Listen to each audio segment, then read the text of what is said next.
America ವಾಯುನೆಲೆ ಮೇಲೂ ಕೂಡ ಇರಾನ್ನಿಂದ ಏರ್ ಸ್ಟ್ರೈಕ್ ಇವತ್ತು ಕಂಟಿನ್ಯೂ ಆಗ್ತಾ ಇದೆ.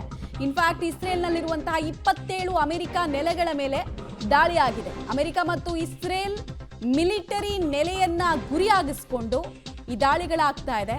ಕುವೈತ್ನ ಅಮೆರಿಕ ವಾಯುನೆಲೆಯನ್ನ ಗುರಿಯಾಗಿಸಿಕೊಂಡು ಕೂಡ ಅಲ್ಲೂ ದಾಳಿಗಳನ್ನು ಮಾಡಿರೋದ್ರ ಡೀಟೇಲ್ಸ್ ಲಭ್ಯ ಆಗ್ತಾ ಇದೆ. ಕುವೈತ್ನಲ್ಲಿರುವಂತಹ ಅಲಿ ಅಲ್ ಸಲೇನ್ ಈ ವಾಯುನೆಲೆ ಏರ್ಬೇಸ್ ಕುವೈತ್ನ ಹಲವು ಪ್ರದೇಶಗಳಲ್ಲಿ ಸೈರನ್ಗಳು ಕೂಡ ಮೊಳಗ್ತಾ ಇದೆ.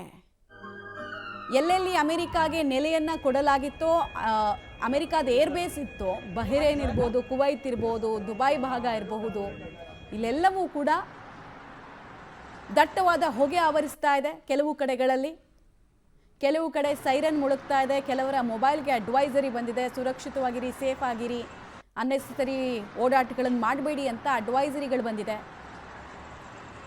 ಜಗತ್ತಿನ ಸುತ್ತ ರಾತ್ರಿ ಕಳೆದು ಬೆಳಗಾಗುವಷ್ಟೊತ್ತಿಗೆ ಅತಿ ದೊಡ್ಡ ಅನಿಶ್ಚಿತತೆ ಎದುರಾಗಿದೆ. ಇದು ಎಷ್ಟು ದಿನದ ಯುದ್ಧ ಯಾರಿಗೂ ಉತ್ತರ ಗೊತ್ತಿಲ್ಲ. ಎಷ್ಟು ದಿನದ ತನಕ ಅಮೆರಿಕ ತನ್ನ ಮಿಸೈಲ್ಗಳನ್ನು ಖರ್ಚು ಮಾಡೋದಕ್ಕೆ ಬಯಸುತ್ತೆ, ಇಸ್ರೇಲ್ ಎಷ್ಟು ದುಡ್ಡನ್ನು ವ್ಯಯಿಸೋದಕ್ಕೆ ಬಯಸುತ್ತೆ, ಇರಾನ್ ಎಷ್ಟು ದಿನದ ತನಕ ರಿಟ್ಯಾಲಿಯೇಟಿಂಗ್ ಅಟ್ಯಾಕ್ ಮಾಡೋದಕ್ಕೆ ಸಾಧ್ಯ ಇದೆ ಅಂತ ಯಾರಿಗೂ ಅಂದಾಜು ಮಾಡೋಕ್ಕಾಗ್ತಾ ಇಲ್ಲ. ಬಟ್ ಕೆಲವರು ಹೇಳೋ ಪ್ರಕಾರ ಮ್ಯಾಕ್ಸಿಮಮ್ ಇನ್ನೊಂದು 15 ದಿನ ಇದು ಕಂಟಿನ್ಯೂ ಆಗಬಹುದು ಅಂತ. ಆದರೆ ಅಷ್ಟು ಶಕ್ತಿ ಇರಾನ್ ಬಳಿ ಉಳಿಯುತ್ತಾ ಅನ್ನೋದು ಪ್ರಶ್ನೆ.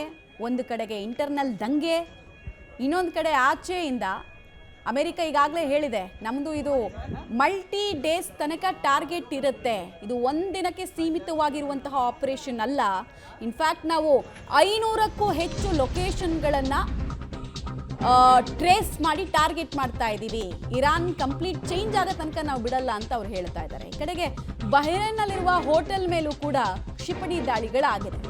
ಅಮೆರಿಕ ಸಿಬ್ಬಂದಿ ಇರುವ ಬಹರೇನ್ ಹೋಟೆಲ್ ಮೇಲೆ ದಾಳಿಯನ್ನ ಇರಾನ್ ನಡೆಸಿರೋದ್ರ ಮಾಹಿತಿ ಇದೆ. ಇರಾನ್ ಇಸ್ರೇಲ್ ಮಧ್ಯದ ಸಂಘರ್ಷ ಬಹರೇನ್ ಮಾತ್ರ ಅಲ್ಲ, ಆಲ್ಮೋಸ್ಟ್ ಈ ಮಧ್ಯಪ್ರಾಚ್ಯದಲ್ಲಿರುವಂತಹ ಅನೇಕ ರೆಸ್ಟೋರೆಂಟ್ಗಳು ಟಾರ್ಗೆಟ್ ಆಗಿದೆ. ಇದ್ರ ಹಿಂದೆ ಒಂದು ಸ್ಟ್ರಾಟಜಿ ಕೂಡ ಇದೆ ಇರಾನ್ದು. ಕಮರ್ಷಿಯಲ್ ಸ್ಪಾಟ್ಗಳನ್ನು ಖತಮ್ ಮಾಡಿದ್ರೆ ಒಂದು ಅತಿ ದೊಡ್ಡ ನಷ್ಟ ದೇಶಕ್ಕಾಗತ್ತೆ, ಎರಡನೇದು ಪಾಠ ಆಗುತ್ತೆ. ಇನ್ನೊಂದ್ಸಲ ಈ ಥರದ್ದು ಏರ್ಬೇಸ್ಗಳನ್ನು ಕಟ್ಕೊಳ್ಳೋದಕ್ಕೆ ಇವರು ಅವಕಾಶ ಮಾಡಿಕೊಡಲ್ಲ, ಟೂರಿಸ್ಟ್ಗಳನ್ನ ಹೆದರಿಸ್ದಂಗೆ ಆಗುತ್ತೆ ಅನ್ನೋ ಸ್ಟ್ರಾಟಜಿ ಮೇರೆಗೆ ಕಮರ್ಷಿಯಲ್ ಸ್ಪಾಟ್ಗಳನ್ನೇ ಟಾರ್ಗೆಟ್ ಮಾಡ್ತಾ ಇದ್ದಾರೆ. ದುಬೈ ಹತ್ರ ಇರುವಂತಹ ದೊಡ್ಡ ದೊಡ್ಡ ಹೋಟ್ಲಸು, ಹೆಚ್ಚು ರೆಸಿಡೆನ್ಷಿಯಲ್ ಏರಿಯಾಸು, ಇವೆಲ್ಲವೂ ಟಾರ್ಗೆಟ್ನ ಭಾಗ ಆಗ್ತಿರೋದ್ರ ಸ್ಟ್ರಾಟಜಿನೇ ಇದು. ಎಲ್ಲೆಲ್ಲೂ ಬೆಂಕಿ ಮಳೆ, ಯಾವ ಕಟ್ಟಡದಲ್ಲಿ ಏನಾಗುತ್ತೆ ಅಂತ ಯಾರಿಗೂ ಅಂದಾಜು ಮಾಡೋಕ್ಕಾಗ್ತಾ ಇಲ್ಲ. ಮುಂದುವರೆದ ಡೀಟೇಲ್ಸು ನಮಗೆಲ್ಲ ಬೆಳಗ್ಗೆ ಶಾಕ್ ಅನಿಸಿದ್ದಂತಹ ವಿಚಾರ. ಆಮೇಲೆ ಇಷ್ಟು ಈಸಿನ, ಇಷ್ಟು ಕೆಲವೇ ಗಂಟೆಗಳಲ್ಲಿ ಖಮೇನಿ ಹತ್ಯೆ ಆಯ್ತಾ ಅನ್ನೋ ರೀತಿ ಎರಡನೇ ಸಲ ಪ್ರಶ್ನೆ ಮಾಡ್ಕೊಳ್ಳೋ ರೀತಿ ಆದಂತಹ ಘಟನೆ. ಆಯತುಲ್ಲಾ ಖಮೇನಿ ಸಾವು. ಇದರ ಬೆನ್ನಲ್ಲೇ ತಕ್ಕ ಪಾಠ ಕಳಿಸ್ತೀವಿ ನಾವು ಅಮೆರಿಕ ಮತ್ತು ಇಸ್ರೇಲ್ಗೆ ಅಂತ ಇರಾನ್ ಹೇಳ್ತಾ ಇದೆ. ಇರಾನ್ನ ಸ್ಟೇಟ್ ಮೀಡಿಯಾ ಇರಬಹುದು, IRGC ಹಾಗೂ ಅದರ ಸಾಂಪ್ರದಾಯಿಕ ಆರ್ಮಿ, ಜೊತೆಗೆ ಅವ್ರದ್ದು ಇನ್ನೊಂದು ಪ್ಯಾರಾಮಿಲಿಟರಿ ಫೋರ್ಸ್ ಇದೆ. 3 ಫೋರ್ಸ್ಗಳು ಪ್ರತೀಕಾರದ ಶಪಥ ಮಾಡಿದ್ದಾರೆ. ಶಪಥ ಈಸಿ, ಬಾಯಲ್ಲಿ ಯುದ್ಧ ಮಾಡೋದು ಈಸಿ, ಬಟ್ ಅಷ್ಟೇ ಮಿಸೈಲ್ಗಳು ಬೇಕಲ್ವಾ.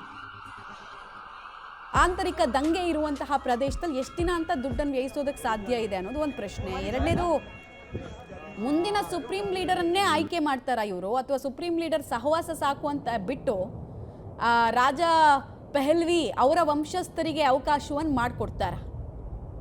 ಒಂದು ಕುತೂಹಲ ಇದೆ. ಅಮೆರಿಕ ಬಯಸ್ತಾ ಇರೋದು ರಾಜ ಪೆಹಲ್ವಿನ ನೇಮಕ ಮಾಡಬೇಕು, ಆ ಮೂಲಕ ರಬ್ಬರ್ ಸ್ಟ್ಯಾಂಪ್ ಅಧ್ಯಕ್ಷ ಬೇಕಲ್ಲಿಗೆ ಅಂತ. ಬಯಸಿದಂತೆ ಆಗುತ್ತಾ ನೋಡೋಣ.